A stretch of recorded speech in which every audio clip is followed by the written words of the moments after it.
आपका स्वागत है हॉरर मसाला में। तो आइए दोस्तों, बढ़ते हैं आज की कहानी की ओर।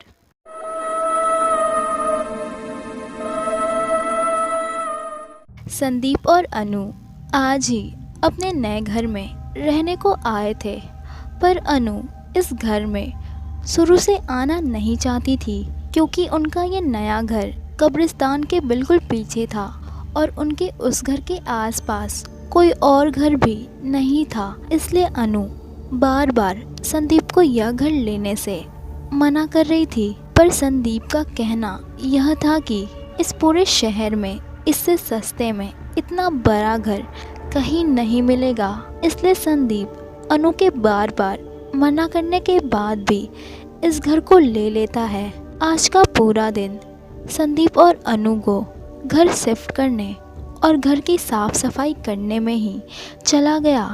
साफ सफाई करने के कारण आज दोनों बहुत थक गए थे, इसलिए आज दोनों जल्दी ही खाना पीना खाकर सोने को चले गए। आज बहुत ज़्यादा थके होने के कारण दोनों को नींद भी जल्दी आ जाती है।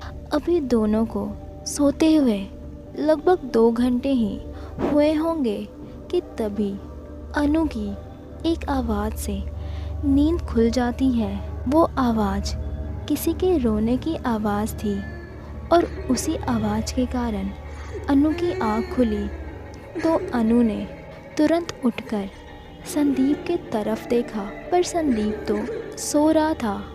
पर अनु को अभी भी किसी के रोने की आवाज़ लगातार सुनाई दे रही थी। आवाज़ से परेशान होकर अनु अपने बिस्तर पर बस यही सोच रही थी कि इस घर में उनके सिवा और कोई तो नहीं रहता और उनके घर के आसपास भी कोई घर नहीं है, तो यह किसके रोने की आवाज़ आ रही है। पर अनु ने फिर सोचा, कोई भी रो रहा है, मुझे क्या। इतना बोलकर अनु फिर से अपने बिस्तर पर लेटकर सोने की कोशिश करने लगी। पर अनु ने यह सोचकर जैसे ही सोना चाहा तो उसके बाद से वो रोने की आवाज़ अचानक से और तेज़ हो गई, जिसके कारण अब अनु को सोना तो दूर की बात, अब वो सही से लेट भी नहीं पा रही थी। फिर उसके बाद इन सब से परेशान होकर अनु फिर से अपने बिस्तर पर उठकर बैठ गई। उसके बाद अनु ने फिर से संदीप की तरफ देखा तो वो अब भी सो रहा था। जैसे वो आवाज़ बस अनु को ही सुनाई दे रही हो, क्योंकि अनु को वो रोने की आवाज़ इतनी तेज सुनाई दे रही थी कि उससे सही से लेटा भी नहीं जा रहा था। अब अनु इस आवाज़ से बहुत ज़्यादा परेशान हो चुकी थी, इसीलिए यह देखने के लिए वो अपने बेड से उतरकर अपने कमरे की खिड़की तक गई और बाहर देखने की कोशिश करने लगी कि कौन है जो इतनी देर से रो रहा है।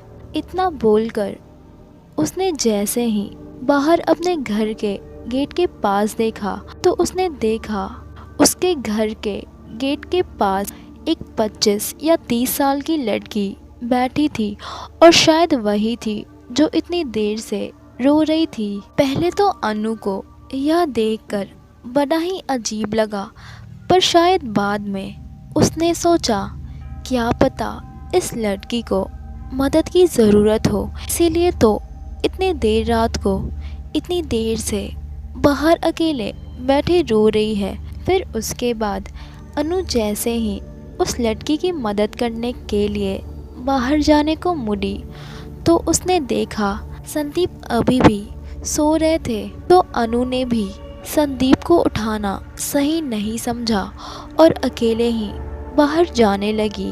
उसके बाद अनु जैसे ही अपने घर का मेन डोर खोलकर बाहर गई तो उसने देखा वो लड़की अभी भी गेट के पास बैठी अपना मुंह नीचे करके रो रही थी।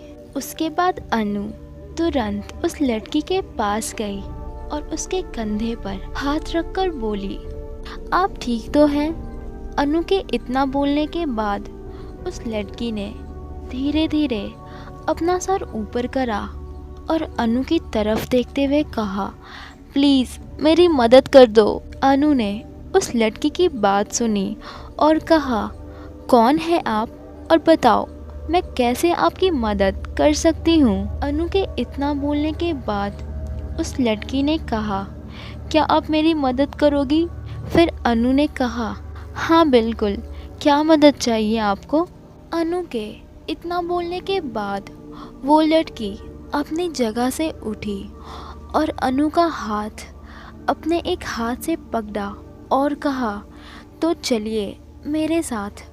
इतना बोलने के बाद वो लड़की अनु को अपने साथ ले जाने लगी, पर पता नहीं अनु को भी उस समय क्या हो गया था कि वो भी बिना कुछ बोले उस लड़की के साथ जाने लगी। वो लड़की चलते चलते उस कब्रिस्तान के गेट तक ले गई। तभी अनु ने एकदम से अपना हाथ छुटा लिया और कहा, या मुझे तुम यहाँ क्यों ले आई हो? उसके बाद उस लड़की ने कहा, प्लीज़ आप मेरे साथ चलिए, मुझे आपकी मदद की बहुत ज़रूरत है, मुझ पे विश्वास रखो, आपको कुछ नहीं होगा। उसके बाद अनु को न जाने क्या हुआ कि वो उस लड़की के साथ उस कब्रिस्तान के अंदर जाने लगी। वो लड़की थोड़ा ही आगे जाकर एक जगह पर रुकी और अपने हाथ से इशारा करते हुए बोली, वो देखो मेरी कब्र है और कल रात ही मेरी मौत हुई थी और मुझे आज ही यहाँ पर लाया गया, पर कुछ लालची लोगों ने मेरे सोने की अंगूठी के लिए मेरी कब्र को खोद दिया, पर उन्होंने उसे सही से बंद नहीं करा। प्लीज़ आप मेरी कब्र पर मिट्टी डाल दो। अनु को कुछ समझ में नहीं आ रहा था कि वो सच है या कोई सपना, क्योंकि उसे एक मरी हुई लड़की अपने कब्र पर मिट्टी डालने को कह रही थी। और फिर भी अनु ने थोड़ी हिम्मत करी और उस लड़की की कब्र पर मिट्टी डालकर जैसे ही खड़ी हुई तो उसने देखा कि अब वो लड़की वहाँ नहीं थी। अनु को अभी भी विश्वास नहीं हो रहा था कि जो अभी उसने देखा क्या वो सच था या फिर उसका यह एक सपना चल रहा है। उसके बाद अनु तुरंत पीछे मुड़ी और सीधा भागते हुए अपने घर पर ही जाकर रुकी। तो दोस्तों, आपको आज की कहानी कैसी लगी हमें कमेंट में ज़रूर बताना, और ऐसी ही और कहानियों के लिए हमारे चैनल को सब्सक्राइब करना ना भूलना।